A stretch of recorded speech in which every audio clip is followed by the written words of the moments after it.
Jour comme nuit, 1000 ouvriers s'affairent pour faire sortir de terre le premier hôpital des pandémies d'Espagne. Il y a un mois ici, il n'y avait rien. C'est incroyable. Je crois que cela pourrait être la construction la plus rapide qu'on ait jamais vue. Et moi, en 30 ans de carrière, c'est la première fois que je vois ça.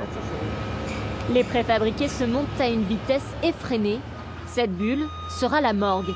Et si c'est encore difficile à voir, les sas d'entrée seront séparés, des zones de désinfection sont prévues. Ici, tout a été pensé pour faire face à tout type d'épidémie, et en particulier au coronavirus. Là, nous sommes juste en dessous du service de soins intensifs et on a déjà posé les canalisations sur tous les accès pour les gaz médicaux nécessaires. Objectif, être prêt pour une ouverture début novembre pour soulager les hôpitaux face à la seconde vague du Covid-19.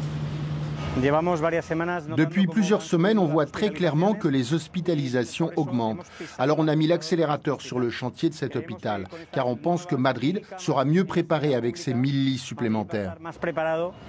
Cette infrastructure coûtera 50 millions d'euros, alors que le corps médical déplore depuis le début de la crise d'importants manques de moyens, notamment humains.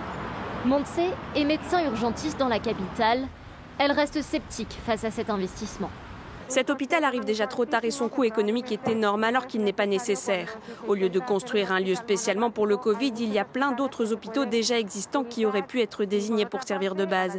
Et d'autre part, au niveau du personnel, pour remplir un hôpital, il va falloir en vider d'autres et cela ne nous convient pas du tout. Après une première vague éprouvante, Montse déplore un abandon du corps médical face à une seconde vague du coronavirus, pourtant prévisible.